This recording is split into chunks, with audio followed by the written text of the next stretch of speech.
In this video, I'm going to take an honest look at some of the most popular teams that you can build with the newest characters in the game, as well as showcase their max potential. But first, a quick word from today's sponsor. This video is sponsored by Artery Gear Fusion, which is a new gacha game where you can collect mecha girls from many different factions and wage war against the evil puppets. The game is chock full of beautiful animations and special effects that feel really rewarding when you plan out your strategies in turn-based combat. And there's more than 100 mecha girls you can collect, like Neo, who is from the Lark faction and uses her massive energy blast for insane DPS damage. But my favorite one so far is Shura, who looks really cool with all these glowing katanas she uses to slice and dice her enemies. And these are just few out of many mecha girls. Now, if you join the open beta, there's a ton of rewards that you can claim, like forge crystals which you can use for summons, various materials to help level up your mecha girls, and there's even a special custom skin you can get for free. But the best of all, in my opinion, is the free 5-star summon ticket that you can use unlimited amount of times to keep rerolling for the character you'd like to have a strong start with in the game.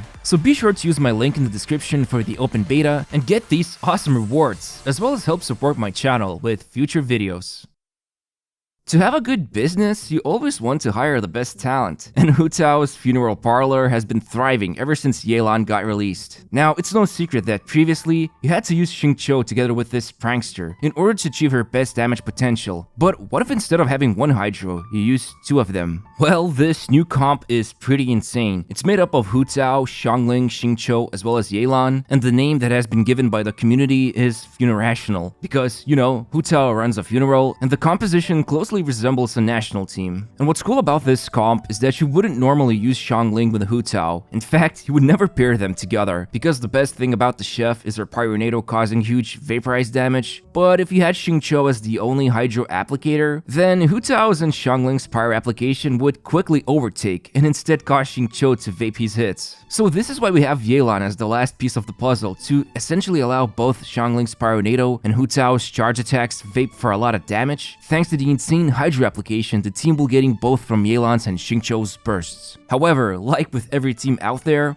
is a problem that needs to be solved first if you want to play this comp optimally. You see, the majority of meta teams that involve Xiangling almost always has Benny Boy as the backup, so he can supply the much needed pyro particles for the hungry Pyronado's energy cost. And since Hu Tao's particle generation, while decent, is just simply not enough for Xiangling, which is why I want to talk about the equipment. For this team, you will want a ton of energy recharge, and starting with Xiangling, the number to aim for is, well, not pretty, because she'll need about 280 to 300% ER, which means running Sans and Weapon both with energy recharge. However, there is a fix for this, and it involves using up to 3 Favoni's weapons. One on her, one on Xingqiu, and then another one on Yelan. But in my case, I've been messing around with the team's energy, and I did find that it's enough to have Favoni's sword on Xingqiu and Favoni's lance on Xiangling when she has about 205% ER, but it could probably be even lower if you funnel the incoming energy particles to her. I mean, honestly, it really depends on your account situation and if you even have Favoni's weapons. Otherwise, you can freestyle with other choices like Sacrificial Sword or Bow on Xingqiu or Yelan, and so on. Now, as for the artifact set, Emblem is going to be really good here. In fact, it's so good, you'll see it mentioned more than once after this. But moving over, the book nerd as mentioned previously can help the team a lot by having a Favoni's sword on him, while the artifact set can be either Emblem or Noblesse Oblige. The buff isn't going to benefit Yelan in any way, but it will help increase both Xiangling's and Hu Tao's overall damage. I am personally using Noblesse on him because, well, almost everyone wants to have an emblem set, so might as well just dig up something old and trusty from my inventory and put it to use. Now, Yelan is an interesting case. As I mentioned in some of my past videos, Favoni's bow is one of the best free-to-play weapons you can equip on Yelan, and here it does an excellent job as well, especially if you cannot get Favoni's sword for Xingqiu. Although I personally have Elegy for the End equipped on her, this weapon is absolutely amazing because it helps boost vaporized damage thanks to elemental mastery and attack buff it provides, while energy recharge from the substat helps her burst activate consistently. Oh, and as for the artifact sets, Emblem yet again is the superb choice here, but it can also be Noblesse to boost the team's damage, or just a mix of sets if you don't have anything else. Finally, for Hu Tao, it's pretty simple. Crimson Witch if you were lucky or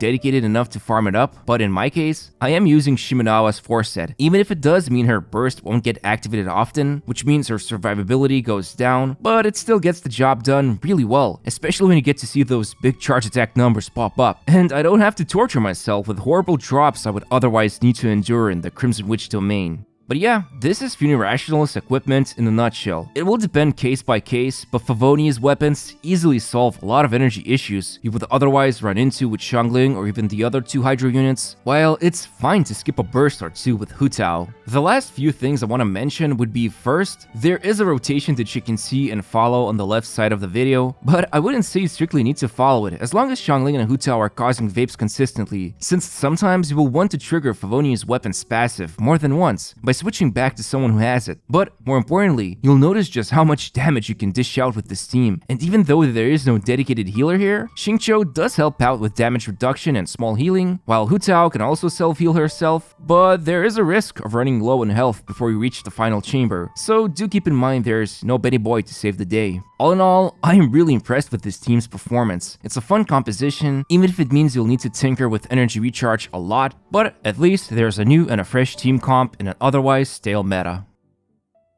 Surprise, surprise, it's yet another team showcasing the power of Hydro. Well, I mean, it's not just Hydro that's at work here, but the key person is Ayato, and I've been using this team comp since day one when the Kamisato guy got released, not just for the Abyss, but also for world exploration. Now, the core of this team is Ayato, Fischl, Benny Boy, and an Animo unit like Kazuha, Sucrose, or Venti. There isn't really a name for this team, although some like to call it Soup, which is basically throwing in Pyro, Hydro, Electro, which will cause many different reactions between each other, and then on top of it you have Swirl with crowd control that lets mix things up in a nice localized way. I don't know, it sounds stupid to be honest, but the soup is amazing with Ayato. What I personally love about this comp is that it's like national. You don't have to memorize a rotation, although there is one that you can follow as shown here, but in reality it's just pure and fun chaos all around. Ayato's skill works extremely well, Fischl's damage and energy generation is wonderful, Benny keeps the team alive and the damage boosted, while the Animo unit makes sure to shred the enemy's resistance and keeps them tightly grouped in one place. Now, in terms of equipment, Benny Boy with Noblesse and energy recharge weapon like Favonius is almost the standard by this point. Ayato has many different artifact choices, but I personally use good old Gladiator's set with Jade Cutter. Otherwise, as a free-to-play option, I would go for Amenoma Kageuchi. Then we also have Fischl, who really can just use a mix of two sets to improve her stats, or Tenacity of Millilith to boost the team's damage. And it's usually Stringless or any other bow that can help even out her stats. While as for the Animo unit, well, you should already know by this point, Viridescent Renrare is what makes this element so strong. I mean really, there's nothing new here, except for Ayato, and you could even run this soup archetype with Child instead, so just go wild with your own flavor of soup.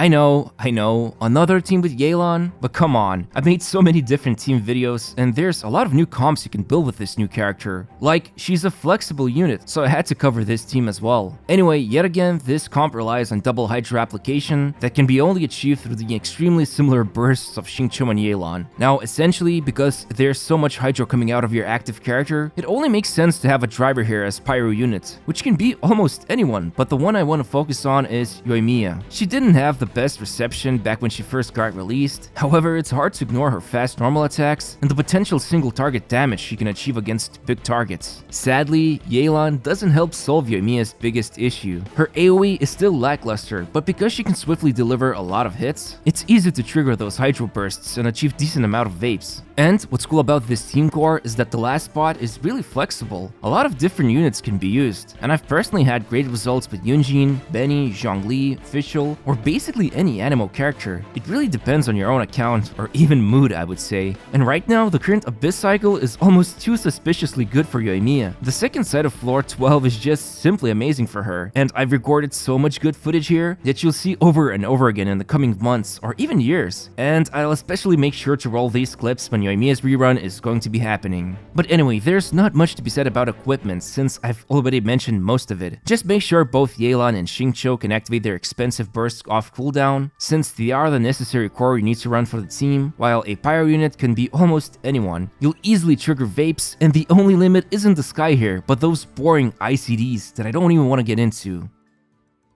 Now this team isn't really possible to build yet, but I did want to briefly cover it because we're finally getting an electro healer soon, and I wanted to talk about what this basically means for some of the comps. So currently, the most popular way to use electro units are taser comps, although you can use them in overvapes or even previously mentioned soup teams, but now that Cookie is soon to be here, she's the first electro healer in the game, and I think you'll agree with me that if you ever played a taser comp, the variety of healers is lacking. The most obvious choice right now is to use Kokomi as the healer and the driver for the team. Otherwise, there's Barbara as another Hydra alternative, and from the Anemo side, there's Jean or Sayu. But really, these Anemo healers are not ideal when the best part about Taser is the grouping you can do with characters like Venti, Kazuha, or Sucrose. Especially Sucrose, who can also be the driver and trigger many swirls and electrocharge reactions when using her. So if Cookie were to be used in a Taser or electrocharge team, I would say the logical way to build a team with her would be with Ayato, because the core of Taser is usually 2 electro units, the most common combo being Fischl and Beto. But since it's still kind of unclear how good Cookie's energy generation and burst cost will be, the more conservative way to go with this team would be Fischl, since she's such a reliable battery and support for the team. Now, the reason I mentioned Ayato here would be that if you were to skip out on Beto, you're losing a lot of AoE damage, which is why Ayato can help out with these elemental skill, especially when an Anemo unit can group the enemies into one place. I'm not sure yet what weapon will be best for Cookie, but by this point, you're never going to be wrong if you go with a Favonius sword, since it can help the team with energy generation, although part of me wishes Cookie was a catalyst user, so she could not only provide healing, but also give a big boost in damage from Thrilling Tales of Dragon Slayers. Although we do have a couple of electro catalysts already, so I guess Hoyoverse wanted to diversify here. Either way, I think this team will appeal to anyone who wants to give Taser a try, but were struggling with survivability and didn't have Kokomi or didn't want to bother to use Barbara, and now that Cookie is coming out very soon, it's going to be interesting to see how good she is for this team comp.